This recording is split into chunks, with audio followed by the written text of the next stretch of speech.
It started with Sarah Chen, a wildlife photographer from Atlanta. She walked into the Marcus Webb Ranger Station on a Tuesday morning, her costly camera set ripped apart, 3 long claw marks down her backpack.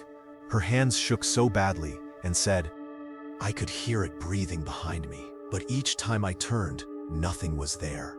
Then it screamed." She described a noise like a freight train mixed with a dying elk rolling through the trees at dawn. When she finally saw what chased her, she caught only a blurred photo and ran.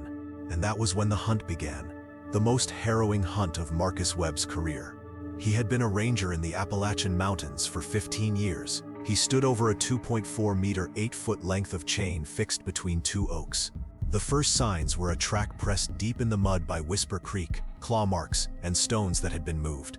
Then came a shelter with piles of deer, rabbit, and smaller animal bones, cleaned and sorted with an almost obsessive care. These are stories told along with all the things we never knew. Marcus Webb set up motion-sensing cameras around the shelter he had found. The footage showed something huge and dark moving between the trees, too tall to be a bear, too broad to be a person. 3 other incidents in the past week followed. A trail runner said something shadowed him for 2 miles, always keeping to the cover of the forest. A group of college students woke to find their entire campsite disturbed while they slept. The Martinez family never returned from their camping trip to Devil's Backbone Ridge. He found their tent shredded, sleeping bags scattered across about 45 meters of forest floor. Miguel Martinez's hiking boot was hanging from a branch 12 feet off the ground. No one could have thrown it that high. Their food supply was stacked in impossible geometric patterns. The evidence was building, and it all pointed to something that broke every law of nature he knew. That was when the local sheriff called him and everyone else in for an emergency meeting. That's when they assembled the tracking team. 3 people with very specific skill sets. Marcus Webb, because he knew these mountains better than anyone, could navigate terrain that didn't appear on maps and understood wildlife behavior at an instinctive level. Diana Ree, the best tracker in the state, someone who could follow a deer trail through a thunderstorm and tell you not just where the animal went, but what it was thinking when it chose that path. And Jake Morrison, fresh out of military special operations, trained in non-lethal capture techniques for high-value targets, built like a linebacker and completely unshakable under pressure. The team spent the first day doing what any good investigation requires. They studied the evidence, mapped incident locations, and looked for patterns. Every attack, every sighting, every strange occurrence clustered around a 5-mile radius deep in the wilderness. These were areas where cell phone service died, where hiking trails became suggestions rather than actual paths, where the forest grew so thick that satellite imagery couldn't penetrate the canopy. Diana found the first real track on the second morning. They were following Whisper Creek, a stream that wound through some of the densest forest in the region, when she stopped suddenly and knelt beside the water. There, pressed deep into the mud, was a footprint that made all 3 of them go silent. 17 inches long, nearly 8 inches wide, the depth of the impression suggested something weighing at least 400 pounds, maybe more. But the stride length was what made Marcus's stomach drop. 9 feet between prints. Whatever made this track moved with legs longer than any human being, with a gait that covered ground with frightening efficiency. "This is fresh," Diana said, running her fingers along the edge of the print. "Maybe 6 hours old. Look at the edges, still sharp, no debris blown in yet, no water seepage softening the definition. Whatever made this was here recently, probably just before dawn." Jake studied the print with his military training kicking in. Bipedal, but the gait's all wrong for human. See how the weight distribution favors the outside edge? This thing's anatomy is different. Built for power, not precision. The toe spread suggests it's adapted for gripping uneven terrain. And look at this. He pointed to a detail that Marcus had missed. 5 toes, but the big toe is positioned differently than human. More lateral, more like it's designed for climbing as much as walking. They followed the trail for 3 miles, watching the prints change as the terrain shifted. On rocky ground they found only scratches and disturbed stones, but Diana could read those too. She pointed out where the creature had paused, where it had changed direction, where it had stopped to investigate something. In soft earth, the full outline emerged, showing what looked like human feet, stretched to impossible proportions, with a flexibility that suggested the creature could grip with its feet almost like hands. If you enjoyed this video, give it a like so YouTube can recommend it to even more people. And if you're watching on your phone, tap the hype button right below. The tracks led them deeper into territory that was rarely patrolled, where the canopy grew thick enough to block out most sunlight even at midday, where the silence felt unnatural and oppressive. Even the bird songs seemed muted, as if the wildlife knew something was wrong and had learned to stay quiet. That's when they found the feeding site, and everything changed. A deer carcass hung wedged between two branches 15 feet above the ground, not caught there by accident during a fall, not dragged up by a mountain lion, which doesn't cache food that high anyway. This had been placed there, deliberately and methodically. The deer had been stripped of meat in precise sections. The hide was removed in large pieces rather than torn randomly. The bones showed teeth marks unlike anything in their wildlife database. Too large for coyotes, wrong pattern for bears, and arranged with an intelligence that made Marcus's skin crawl. "It's storing food," Diana whispered, "caching it like a bear. But the placement is wrong. No bear climbs that high to hang meat. And look at the cutting pattern. Those bites are systematic, almost surgical. Whatever did this understood anatomy well enough to separate muscle groups efficiently." Jake examined the tree trunk. Deep claw marks going up, grooves about 2 inches apart, and deep enough to expose fresh wood. Whatever climbed this has hands, not paws. Hands with claws. And look at the spacing. The reach between grip points is at least 4 feet. This thing climbed this tree in maybe 3 or 4 movements. A shelter. Roughly 8 feet tall and 12 feet across, constructed from deadfall timber and arranged with architectural precision. Inside the shelter, they found artifacts that turned their investigation from a wildlife tracking operation into something that felt more like an anthropological expedition. Tools fashioned from stone and bone, shaped with obvious intelligence but designed for hands much larger than human. And bones. Lots of bones. Deer, rabbits, smaller game, all cleaned and sorted with obsessive care. Some had been cracked open to extract marrow. Watches, pocket knives, pieces of clothing, a compass, a flashlight, even a smartphone with a cracked screen, all arranged in neat rows like trophies or like a museum display created by someone trying to understand the object's significance. "It's been collecting from humans for a long time," Diana observed, studying the arrangement. "This thing has been watching people, taking things, learning about us for much longer than we realized." Jake set up motion-activated cameras around the shelter, positioning them to capture anyone or anything that returned. Then they withdrew to a concealed observation point 300 yards away and waited. The wait lasted 4 hours. 4 hours of absolute silence, of watching the shelter through binoculars, of wondering what they would do if their target actually appeared. Then, just as the sun began to set and long shadows stretched across the forest floor, it came back. The creature moved through the forest, like something that had never learned to fear. No stealth, no caution, just purposeful strides that covered ground with frightening efficiency. Even through binoculars, the size was shocking.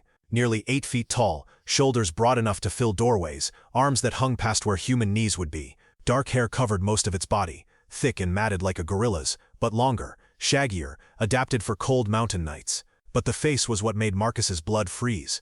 Almost human, but stretched and exaggerated like a caricature. The brow ridge was prominent, creating deep shadows over eyes that were dark and intelligent. The nose was broad and flat, the mouth was too wide, and when the creature's lips pulled back, they could see teeth designed for tearing meat. But the eyes were what made this more than just a large primate. They showed focus, intention, complex thought processes. This wasn't an animal operating on instinct. This was a thinking being. The creature examined its shelter with obvious agitation, immediately noticing their disturbance. It picked up objects they'd moved, returning them to their original positions, with precise care. When it found their scent trail, it followed their path through the shelter step by step, reconstructing their entire investigation.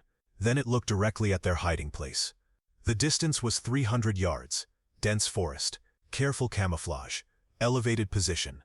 By every rule of fieldcraft, they should have been invisible. But those dark eyes fixed on their location with absolute certainty. And the creature's lips pulled back in what could only be described as a smile. It knew exactly where they were, and it was letting them know. "We need to move," Jake whispered. "Right now." But the creature wasn't finished. It picked up one of their motion cameras, studied it for several seconds, turning it over in hands that looked disturbingly human despite their size. Then it crushed the camera between its palms like crumpling paper. It repeated the process with each camera they'd installed, destroying their surveillance network with methodical precision. When it finished, it sat down cross-legged in front of its shelter and waited. The message was clear. It knew they were watching. It knew they were planning something, and it was ready for whatever came next. They relocated to a position 2 miles away, far enough to feel relatively safe, but close enough to maintain surveillance of the general area. That night, sitting around a carefully concealed fire, the three of them had to confront a reality that none of their training had prepared them for. "We're not dealing with an animal," Diana said quietly, staring into the flames. "Animals don't destroy cameras because they understand what cameras do. Animals don't arrange human artifacts in display patterns. Animals don't sit down and wait after making a point. That thing back there was communicating with us." Jake nodded, his military background giving him a framework for what they'd witnessed. "In special operations, we learned to read enemy behavior, to understand tactical thinking. What we saw today was tactical. It assessed a threat, neutralized our surveillance capability, and then established a position of strength. It was telling us that it controls this territory, and we're operating in its domain on its terms." Marcus had been quiet, processing everything through 15 years of ranger experience. Every assumption he'd made about wildlife behavior in these mountains had just been invalidated. "I've tracked bears that learned to open car doors," he said. "I've seen crows use tools and ravens solve complex puzzles. But this is different. This is problem-solving at a level that suggests not just intelligence, but culture. That shelter wasn't built by instinct. Someone taught that creature how to build it. The tools weren't random. Someone showed it how to shape stone and bone. The food sorting, the artifact collection, the systematic approach to everything. That's learned behavior passed down through teaching. The only way to overcome the creature's advantages was to use superior planning and equipment to create a situation where its strength and mobility became liabilities rather than assets. Tranquilizers won't work reliably," Jake explained, sketching diagrams by flashlight. "Too many variables with an unknown species. We don't know its body weight precisely, don't know its metabolism, don't know how it will react to sedatives. We could underdose and just make it angry, or overdose and kill it. Neither outcome is acceptable." Diana suggested a net system, something physical that didn't rely on chemical intervention. "If we can funnel it into a choke point, maybe between those two big oaks near the creek crossing, we could set up a trap that triggers when it breaks the plane. Multiple nets from different angles, steel cable construction, designed to tangle and restrain without causing injury." The location she'd identified was perfect. A natural bottleneck where Whisper Creek cut between two massive oak trees, creating a passage barely wide enough for something the creature's size. The terrain on either side was steep and rocky, making it the natural path for anything moving through that area. If they could lure the creature to that location, they could trigger a trap that would deploy nets from multiple directions simultaneously. Marcus knew the area well. "It's about a mile from the shelter," he said. "We'd need to create a reason for it to move through that specific location. Some kind of bait or distraction that makes the route seem natural rather than suspicious." "What if we use ourselves as bait?" Diana suggested. "We know it's been observing humans. What if we set up a fake campsite on the far side of the bottleneck? Make it look like careless hikers who don't know they're in dangerous territory. The creature has shown interest in human campsites before. It might investigate, and when it does, it has to pass through the bottleneck to reach us." They spent 4 hours rigging the trap between the oak trees, and every minute of that time Marcus felt like they were being watched. The net system was complex but elegant.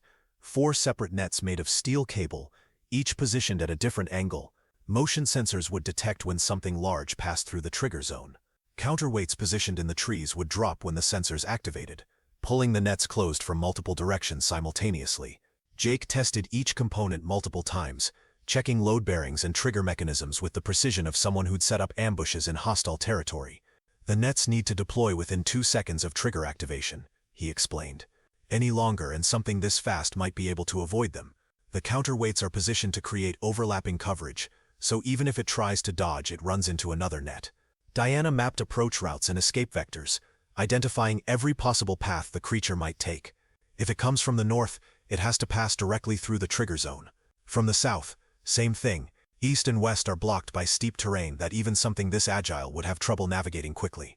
This bottleneck is the natural path through this area. By early afternoon, the trap was set and tested. They'd triggered it 3 times with weighted dummies to ensure everything deployed correctly. Each test was successful, the nets closing around the target zone with mechanical precision. Now came the hard part, setting up the fake campsite and waiting. Marcus positioned himself a 1/4 mile past the trap, in a small clearing that looked perfect for camping. He set up a tent, arranged camping gear in a deliberately careless pattern, and even started a small fire. The goal was to create a scene that looked like inexperienced hikers who didn't know proper wilderness protocol, the kind of easy target that might attract investigation from a territorial creature. Diana and Jake positioned themselves in concealed locations with clear views of the trap site. They had radios for communication, backup restraints in case the primary system failed, and tranquilizer rifles as a last resort if everything went wrong. Then they waited. The waiting was agony. Every bird call sounded like footsteps. Every wind gust through the trees became breathing in the distance. Marcus found himself checking his watch every few minutes, wondering how long it would take for their fake campsite to attract attention. The answer was 2 hours and 17 minutes. Marcus was sitting by his fire, deliberately making noise and acting like someone who had no idea they were in dangerous territory, when he felt it. That sensation of being watched, the primitive instinct that humans evolved over millions of years to detect predators. The forest around him had gone quiet, that same unnatural silence that Sarah Chen had described. He keyed his radio, speaking quietly. "I think we have company." Forest has gone silent. No visual yet, but something's definitely out there. "Copy that," Jake responded. "Motion sensors are picking up movement about 50 yards north of your position. Something big, moving slowly, staying in cover." Marcus continued his act, pretending to be oblivious while every nerve in his body screamed at him to run. He added wood to the fire, rearranged his camping gear, did everything a normal camper would do while being completely unaware of the apex predator studying him from the shadows. 3 minutes and 40 seconds later, he saw it. Movement through the trees, a dark shape that was too large to be a bear, too broad to be human. It was moving through the forest with purpose, heading toward his fake campsite, but staying concealed behind vegetation. "Visual confirmed," he whispered into his radio. "Target is approaching from the north, approximately 40 yards out, using tree cover to stay hidden." The creature stopped 50 yards from his campsite, partially concealed behind a large pine tree. Marcus could see its head moving as it studied the area, taking in details with obvious intelligence. It was close enough now that he could hear its breathing, that same deep rhythmic sound that had circled their camp 2 nights earlier.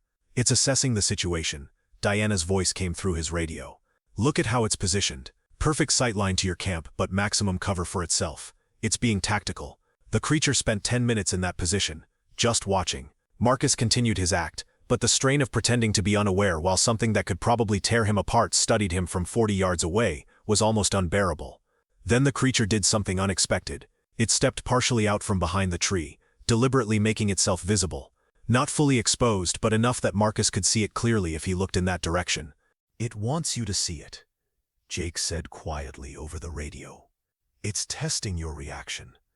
Don't run. Don't show fear. Just acknowledge it calmly, and start moving toward the trap site." Marcus turned slowly, making eye contact with the creature. Up close, even at 40 yards, the face was striking. Almost human but fundamentally different, with eyes that showed clear intelligence, and something that might have been curiosity. He stood up slowly, keeping his movements calm and non-threatening. Then he started walking toward the trap site, making enough noise to maintain the creature's interest without appearing to flee. Behind him, he heard heavy footsteps as the creature began following. It maintained a distance of about 30 yards, close enough to keep him in sight, but far enough to avoid any potential threats he might represent. The walk to the trap site became the longest quarter-mile of Marcus's life. Every step required balancing speed with stealth, maintaining enough distance to avoid a direct confrontation while ensuring he didn't lose his pursuer in the dense forest. Approaching checkpoint Alpha, he radioed when the trap site came into view through the trees. "Target is maintaining pursuit pattern.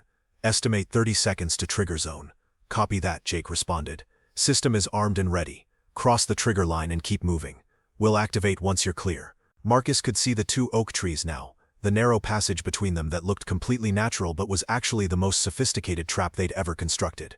15 yards from the trigger line, he heard a low growl behind him, a sound like machinery grinding under too much load. "It knows something's wrong." Diana's voice was tense over the radio. "It's slowing down, being more cautious." 10 yards from the trigger line, Marcus made a decision. He broke into a run. Marcus made a decision. He broke into a run. The creature responded immediately, powerful legs launching it forward in pursuit. Whatever caution it had been showing vanished in the face of prey trying to escape. This was the gamble they'd been counting on. That territorial aggression or hunting instinct would override tactical thinking. Marcus crossed the trigger line at full sprint, hearing the motion sensors activate with sharp electronic beeps behind him. The creature's footsteps pounded across the pressure plates, and Jake's voice exploded through his radio. The sound of steel cables under tension filled the forest as counterweights dropped and pulleys screamed. Marcus dove forward, clearing the capture zone as 4 nets converged on the space between the oak trees with mechanical precision. The creature tried to stop when it saw the nets deploying, but momentum and the confined space between the trees worked against it.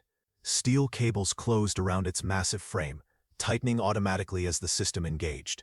It roared in surprise and anger, a sound that seemed to shake leaves from the trees and sent birds exploding from branches in every direction. The nets held, but the creature's strength was terrifying. It thrashed against the restraints, and Marcus could see the steel cables straining under forces they weren't designed to handle. "Target secured," Jake shouted, emerging from his concealed position with backup restraints. "But we need to reinforce now. Those cables won't hold indefinitely against that kind of strength." The next 10 minutes were chaos. Jake and Diana worked to add additional restraints, while the creature fought against the nets with desperate strength. Marcus approached slowly, hands raised in what he hoped was a universal gesture of non-aggression. "We're not going to hurt you," he said, knowing the creature probably couldn't understand his words but hoping his tone would communicate intent. "We just need to understand what you are." The creature stopped thrashing and looked directly at him. In that moment, Marcus saw something in its eyes that changed everything. Not animal rage or mindless aggression. Recognition, understanding, and something that looked almost like resignation. It stopped fighting. Something had tried to live alongside human growth into its range until pressure pushed it toward direct conflict. The attacks on hikers might not have been hunting.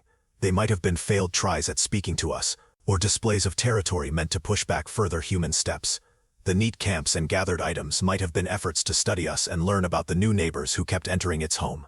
As they packed for the long trip to the ranger station, the creature locals called the Pine Ridge Terror sat still in restraints, at times making grinding sounds that might have been its way of trying to talk to them.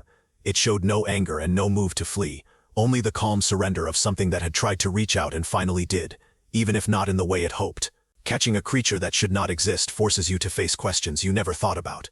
Questions about mind and language, about territory and living together, about what counts as a society and who gets to choose.